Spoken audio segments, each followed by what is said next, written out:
عبداللہ صاحب، سب سے پہلے موجودہ صورتحال کو آپ کس نظر سے دیکھتے ہیں؟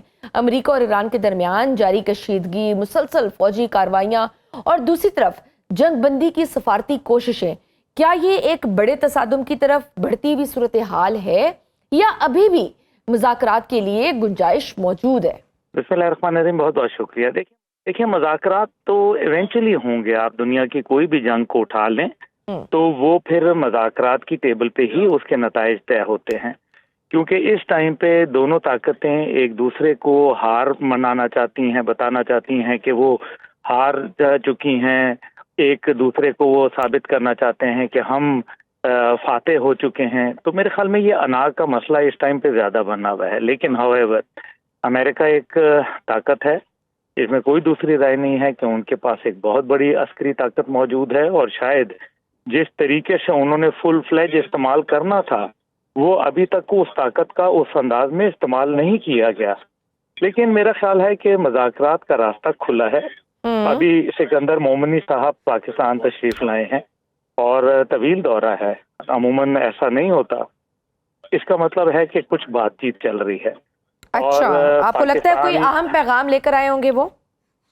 جی، میرے خیال میں اہم پیغام پاکستان بھی دے رہے ہیں، ان کو حالات بھی دے رہے ہیں، اور ظاہر ہے پاکستان کی جو ہاٹ لائن ہے وہ امریکہ کے ساتھ بھی اور چائنا کے ساتھ اور دیگر جو ممالک ہیں جس میں سعودی عرب بھی اب ایک فریق کو بنانے کی کوشش کی جا رہی ہے، ان سب کے ساتھ پاکستان اپنی کوشش اور کردار ادا کر رہا ہے۔ اور میرے خیال میں دیر از اے اسٹرانگ چانس کہ کوئی 10-12 دن کا درمیان میں کوئی تعطل آ جائے، اور اس صورت کو اگر میں دیکھوں تو انشاءاللہ تعالی مذاکرات کو میں کبھی بھی ناکام نہیں کہوں گا۔ پاکستان کل بھی کامیاب تھا، پاکستان آج بھی کامیاب ہے۔ یہ کامیابی کیا کم تھی کہ جو لوگ 47 سال سے آپس میں اکٹھے نہ بیٹھتے تھے، نہ ایک دوسرے کی شکل دیکھنے کے روادار تھے، نہ سفارتی تعلقات تھے، وہ اکٹھے ہو گئے ہیں اور ان کو بٹھایا پاکستان نے۔ پہلی بات سب سے پہلے جب وہ ایک نیوکلیئر تھریٹ تھی ایران کے اوپر، وہ ختم کروائی۔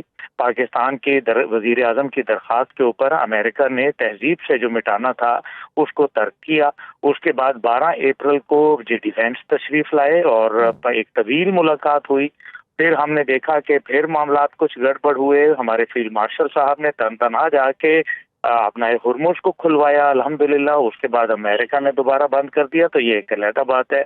پھر اس کے بعد جو ہے وہ ہم نے سوئٹزرلینڈ کے اندر جو ہے وہ ان کے لیے معاملات کو سلجھایا، اور الحمدللہ وہ جو گرہیں لگی تھیں ان کو کھلوایا، اور ایک 14 نکاتی میمورینڈم آف انڈرسٹینڈنگ سامنے آ گیا۔ دنیا کے اندر پوری دنیا میں کوئی ایک اور ملک نہیں ہے جس کے پاس دونوں ممالک کا اعتماد اور بھروسہ حاصل ہو۔ پاکستان وہ واحد ملک ہے۔ دوسری جانب جو ہے اگر ہم اس کو اس انداز میں دیکھیں کہ جنگ جب بھی رکے گی انہی 14 نکات سے ہی شروع ہوگی، کوئی اور نیا نقطہ تو آئے گا نہیں، اور پھر دنیا میں کوئی ہے بھی نہیں جو پاکستان کے علاقہ اس پہ کردار ادا کر سکتا ہے۔ تو مومنی صاحب جو پاکستان تشریف ہے، میرے خیال میں بڑی ایک اہم گفتگو چل رہی ہے، اور کنونس کیا جا رہا ہے پاکستان ان کا خیر خواہ ہے۔ لیکن اگر کچھ لوگ ایران کے اندر ایڈونچرزم کا شوق رکھتے ہیں تو میرے خیال میں اس ٹائم پہ جو ان کو تھوڑا سا ریسٹرینٹ کا مظاہرہ کرنا چاہیے، صبر کا اور برداشت اور حوصلہ دکھانا چاہیے، خاص طور پہ اپنے آپ کو سفارتی تنہائی سے بچانا چاہیے، جو کہ ایک بہت بڑے ان کی کامیابی تھی کے باوجود کئی عرب ممالک جو ان کے تو سر، یہ جو ابھی 10 روزہ جنگ بندی کی تجویز ہمارے سامنے آ رہی ہے، آپ کو لگتا ہے کہ دونوں فریق اس کو بائی کریں گے اور اس سے فائدہ اٹھائیں گے؟ ڈونلڈ ٹرمپ صاحب کو بھی دوسری دفعہ اس میں سے نکلنے کا موقع ملے گا، اور ایران بھی تھوڑا سا صبر اور تحمل کا مظاہرہ کرے گا اور دور اندیشی کا ثبوت دے گا، یا پھر آپ کو لگتا ہے کہ فریقین اس کو صرف اپنی عسکری پوزیشن کو بہتر بنانے کے لیے کیش کریں گے؟ دیکھیں، اس میں ایک پہلو اور بھی ہے، اس میں یہ ہے کہ ایران کی شاید کوشش ہے کہ اگر یہ خطے میں جنگ پھیلتی ہے تو جو پہلے امریکہ چاہتا تھا اب ایران چاہتا ہے کہ یہ تکلیف ہوگی۔ ظاہر ہے جب عرب ممالک کو تکلیف ہوگی تو وہ امریکہ سے دوری اختیار کریں گے، وہ بولیں گے کہ جناب بس کر دو اب آپ یہاں سے۔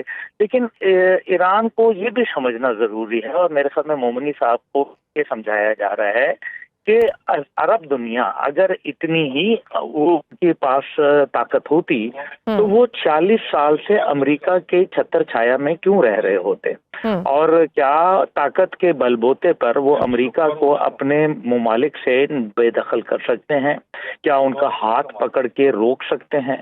کیا ان کے فوجیوں کو زبردستی وہاں نکال سکتے ہیں، یا ان کے جہازوں کو اڑنے سے روک سکتے ہیں؟ تو ایسا کچھ نہیں کر سکتے. You know these are the problems and Iran should understand these problems. باقی جہاں وہ سفارتی سطح پر پہلے بھی کہہ چکے کہ جناب ہمارے اڈوں سے آپ حملے نہ کریں، لیکن اگر وہ نہیں مانتے تو وہ کیا کر سکتے ہیں بیچارے.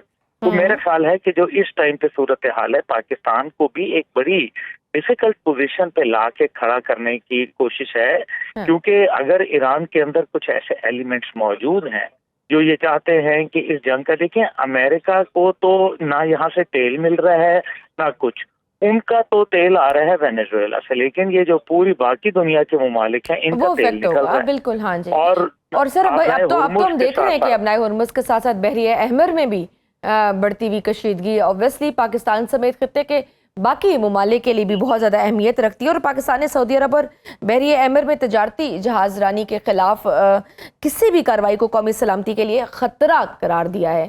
کیا سمندری راستوں کا یہ بحران مستقبل میں توانائی اور معاشی مسائل کو مزید بڑھا سکتا ہے، اور اس پوری سچویشن میں پاکستان کس طرح سے اپنی خارجہ اور دفاعی حکمت عملی کو متوازن رکھ سکتا ہے؟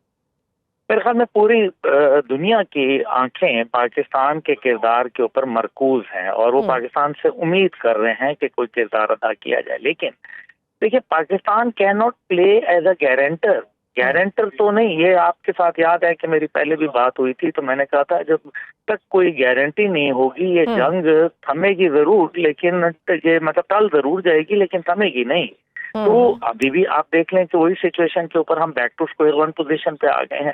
اب جو اس کے اندر جو آپ نے آبی راستوں کی بات کہی ہے، دیکھیں دنیا کے پاس آبی راستے، یہ ہرمز ہو گیا یا باب المندب ہو گیا، کوئی پرماننٹ بند نہیں کر سکتا، لیکن ہوتا یہ ہے کہ تعطل ہو جاتا ہے. جیسے ابھی فیول پمپس کی اگر ہڑتال ہو رہی ہے تو اس سے کیا ہوگا کہ لوگوں کو مشکلات میں اضافہ ہوگا، تکالیف بڑھیں گی، پریشانیاں بڑھیں گی، اور سب سے بڑھ کر یہ کہ جو ٹریفک نے لیٹ سے کہ کسی آدمی نے لاہور پہنچنا ہے اسلام آباد سے، اس کو پہلے وہاں مطلب اگر وہ ایک دن اپنا 5 گھنٹے میں پہنچ رہا تھا، اب اس کو شاید وہ 5 دن لگ جائیں گے.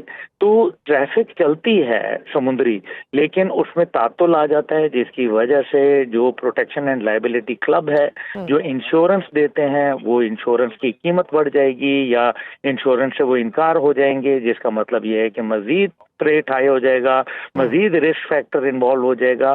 تو اور دوسری جانب راستے تو دیکھیں، ایک ڈرون مارنا ہے، ایک پروجیکٹائل سے حملہ کرنا ہے، تو 2 جہاز اگر وہاں ڈوب گئے خدا نخواستہ یا ان کو نقصان پہنچ گیا تو ٹریفک تو معطل ہو جائے گی، اور یہی وہ میرے خیال میں ہو رہا ہے جو کہ ہم دیکھ رہے ہیں. اب جو اس کے اندر اہم کردار ہے وہ ہے فوسل فیول کا.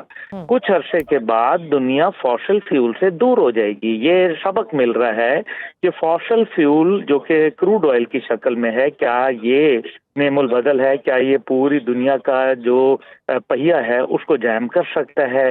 یہ وہ تمام چیزیں ہیں جو دنیا اب آلٹرنیٹ چیزوں کے اوپر چلے گی، اور شاید کیونکہ یہ 350 سال 400 سال کے ذخائر ہیں دنیا کے پاس تیل کے، اور یو اے ای جو اوپیک پلس سے نکلا اس کی بڑی وجہ یہی تھی کہ یو اے ای کہتا تھا کہ ہم نے کیا کرنا ہے بھلا، ہمیں کوئی ضرورت ہی نہیں ہے کہ ہم 350 سال انتظار کرتے رہیں. اس لیے انہوں نے اپنی اوپیک پلس سے نکل کے اپنی پروڈکشن کو انہانس کر دیا ہے. اس لیے آئندہ شاید کچھ عرصے میں جو پریڈکٹ کرنا چاہتا ہوں وہ یہ کہ شاید دنیا آلٹرنیٹ انرجی سورسز کو تلاش کرے گی، اور شاید یہ فوسل فیول اور چند دہائیوں بعد لوگ نکالنا بھی بند کر دیں، اس کا کوئی مقصد نہ رہ جائے، اس کا کوئی ضرورت نہ رہ جائے.